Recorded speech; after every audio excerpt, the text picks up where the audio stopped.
నుంచి బయటికి వస్తున్న ఆ యోగి, ఆ జ్ఞాని, ఆ జీవన్ముక్తుడు ఆయన్ని గురించి చెప్తున్నట్టుగా అనిపిస్తుంది. కళ్ళు తెరుస్తారుగా, కళ్ళు తెలిస్తే అన్నీ కనిపిస్తాయిగా వస్తువులని. అప్పుడు ఎట్లా? ఈ వస్తువులన్నిటినీ చూడాలి, చూసి అదే వ్యవహారం చేయాలి. బయట కుండ తీసుకురారా అనాలి, బట్ట తీసుకురారా అనాలి, లేకపోతే జనానికి అర్థం కాదు. ఈయన ధ్యాన స్థితిలో ఉన్నాడు, జనం లేరుగా, జనం మామూలుగానే ఉన్నారుగా, చుట్టూ ఉండేవాళ్ళు, వాళ్ళతో వ్యవహారం చేయాలిగా, తప్పదు కదా, ఎందుకంటే వాళ్ళని దారిలో పెట్టాలిగా. మరి అప్పుడు ఆ వ్యవహారం ఎట్లా చేస్తారు? అన్ని వస్తువులు వస్తువులాగానే కనిపిస్తున్నాయి, అన్నిటినీ ఆయా వస్తువుల పేర్లతోనే పిలుస్తున్నారు, ఆయా వ్యవహారాలు అట్లాగే మనలాగే చేస్తున్నారు. మరి అప్పుడు ఆ స్థితిలో ఎట్లా ఉంటారు వీళ్ళు మహాత్ములు? దాని ఘటే పటే తటే, కనిపించే ప్రతి వస్తువు, అది కుండ కావచ్చు, అది బట్ట కావచ్చు, అది చెరువు కావచ్చు, అది సముద్రం కావచ్చు, నది కావచ్చు, పర్వతం కావచ్చు, రాయి కావచ్చు, ఏదైనా సరే, ఏది కనిపించినా కూడా ఘటే పటే తటే కూపే, ఒక చిన్న బావి కావచ్చు, బావి దగ్గరికి వెళ్ళి స్నానం చేస్తారుగా వాళ్ళు కూడా. జీవన్ముక్తుడు కదా అని చెప్పి స్నానాలు మానేసి ఉంటారు 3 రోజులు 4 రోజులు వాసన కొట్టుకుంటూ? లేదే, శుద్ధంగా ఉంటారు, శాస్త్రానుసారంగా ఉంటారు, వాళ్ళ జీవితం కూడా శాస్త్రానుసారంగా ఉంటుంది, అశాస్త్రీయంగా ఉండరు.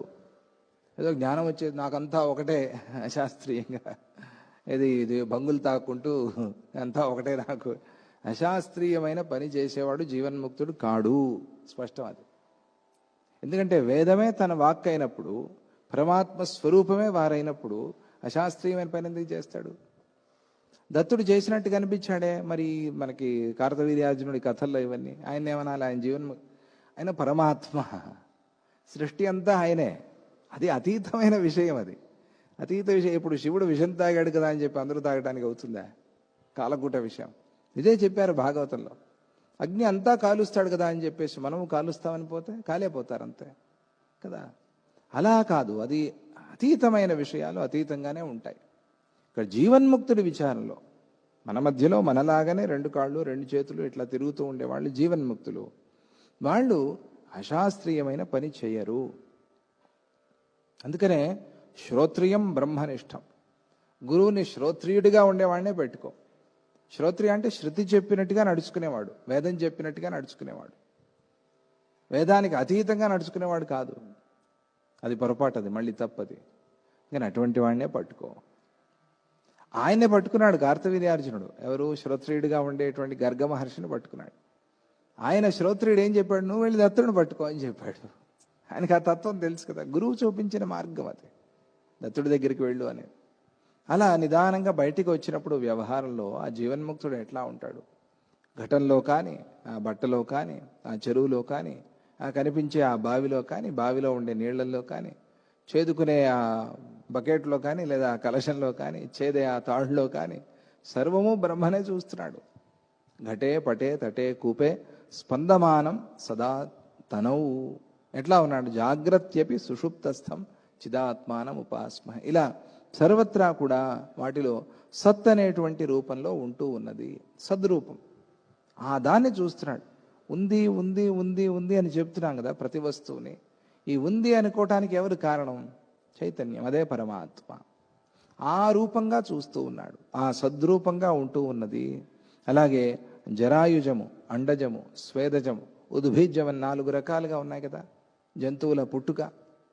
ఈ 4 రకాలుగా పుట్టేటువంటి ఈ జంతువుల్లో, ఈ ప్రాణుల్లో, ఈ 4 విధాల శరీరాల్లో ప్రకాశిస్తూ వాటి చేష్టలకు కారణభూతంగా ఉంటూ ఉన్నది సదా తనవు. స్పందమానం సదా తనవు. ఇవన్నీ ముందు చెప్పుకున్నవి కథలవు, జడ పదార్థాలు. ఇప్పుడు చెప్పే ఈ స్వేదజ, అండజ, ఉద్భిజ, జరాయుజ ఇవి కదిలేవి, కదిలే ప్రాణులు. నీళ్లలో పుట్టేవి, చెమట్లో పుట్టేవి, మురికిలో పుట్టేవి, గుడ్డులో పుట్టేవి, గర్భంలో పుట్టేవి, ఇట్లా ఉన్నాయి కదా 4 రకాలుగా. ఈ 4 రకాల శరీరాల్లో ఈ 4గే, ఇంకా వీటికన్నా ఇంకా జంతువులు ఏం లేవు, ప్రాణులు ఏం లేవు. పుట్టేది 4 రకాలుగానే. ఈ 4 రకాలుగా పుట్టేటువంటి ఈ శరీరాల్లో ఉంటూ అక్కడ ఉండే కదలిక ఉందే, ఆ కదలికని బట్టి ఆ చైతన్యాన్ని మనం గమనిస్తున్నాం, గుర్తిస్తూ ఉన్నాం. అట్లా ఆ చేష్టలకన్నిటికీ కూడా కారణభూతంగా ఉంటూ ఉన్నది స్పందమానం సదాతనం.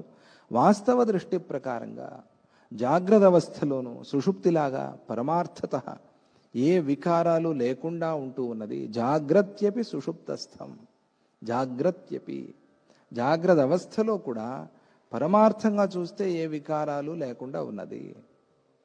బయట బయట చూస్తే మాత్రం ఏదో మామూలుగానే చేష్ట చేస్తున్నారు, అందరిలాగానే ఉన్నారు అని అనిపిస్తుంది. గురువుని చూసినప్పుడు అట్లాగే అనిపిస్తుంది సామాన్యులకి. ఈయన మనలాగలే అని అనిపిస్తుంది. కానీ వాళ్ళ స్థితి ఎట్లా ఉంది? జాగ్రత్యపి సుషుప్తస్థం, జాగ్రత్తలో కూడా సుషుప్తిలో లాగా ఉన్నారు అని. ఇక్కడ మనకి భగవద్గీతలో యస్యాం జాగ్రత్త భూతాని సానిషా పశ్యతో మునేహే, ఎక్కడైతే మనిషి మేల్కొని మాయలో పడిపోతున్నాడో అక్కడ ఆ విషయంలో మహాత్ముడికి, యోగికి అది రాత్రి. అంటే అక్కడ ఆ మాయలో పడిపోకుండా ఉన్నాడు అని అర్థం. రాత్రి 2 అయినా 3 అయినా పార్టీలు చేసుకుంటే ఉండే వాళ్ళకి రాత్రి పగలు వాళ్ళకి. కానీ వీడు సాధకుడు ప్రొద్దున్న లేవాలి, మార్గశిర మాసం, ధనుర్మాసం 5ంటికి లేవాలి, తిరుప్పావేలు పారాయణలు చేసుకోవాలి. వీడు రాత్రి పడుకుంటాడు. వీడికి రాత్రే మాయలో పడలా, వాడు మాయలో పడ్డాడు. యస్యాం జాగ్రత్త భూతాని సానిష పశ్యతో మునే. అట్లా జాగ్రత్యపి సుషుప్తస్థం, జాగ్రత్త అవస్థలో కూడా సుషుప్తిలాగా చూస్తే పరమార్థత వికారం లేకుండా ఉంటూ ఉన్నది. అటువంటి ఆ చిదాత్మని ఉపాస్మహే, ఉపాసన చేస్తూ ఉన్నాము. అది బయటికి వచ్చినప్పుడు ఇది స్థితి. జాగ్రత్త అవస్థ, అందరూ జాగ్రత్తలో కనిపిస్తూ ఉన్నారు, మేల్కొని మాట్లాడుతూ తిరుగుతూ హడావిడిగా. అందరిలోనూ కూడా పరమాత్మనే చూస్తూ ఉన్నాడు. తన విషయంలో కూడా తాను జాగ్రత్త అవస్థలో ఉన్నా కూడా అయ్యో నేను మేల్కొని ఉన్నానే, ఈ పనులన్నీ చేయాల్సి వస్తోందే, ఇవన్నీ చింతలేం లేవు, ఊరికే ప్రవాహంలాగా అంతే. ఎట్లా అనుకున్నాడు కర్మని అంటే, ఒక పల్లెలో పొలంలో పోతూ ఉంటే తెలియకుండా చేతికి తగిలిన వరికంకులు ఏం చేస్తాడు? తెలియకుండా తగిలిన వరికంకు తనేం కావాలని ముట్టుకోలే, పొలంలో పోతూ ఉంటే వరికంకు చేతికి తగిలింది. మహాత్ముడు, యోగి కూడా కర్మల విషయంలో అలాగే భావిస్తాడు. నేను అనుకోకుండా నాకు తగిలిన వరికంకు లాంటిది ఈ కర్మ, అంతే. నాకేముంది దాంట్లో, ప్రమేయమే లేదు. ఈ కర్మ వచ్చింది, ఈ శరీరంతో ఉన్నాను కాబట్టి ఈ ఫలానా కర్మ చేయాలి, అంతే చేస్తాడు. నిత్య నైమిత్తిక కర్మల్లోనూ అలాగే ఉంటాడు. ఇక జగత్తుకు సంబంధించిన కర్మల్లోనూ అట్లాగే ఉంటాడు. అంతే, ఏ కర్మైనా అట్లాగే ఉంటాడు. ఉదాసీనంగా తన కర్మ తాను చేసుకుంటూ పోతూ ఉంటాడు. అంతే, బంధం లేకుండా చేసుకుంటూ పోతూ ఉంటాడు. ఆ విధానంగా అందుకనే జాగ్రత్యపి సుషుప్తస్థం చిదాత్మానం ఉపాస్మహే.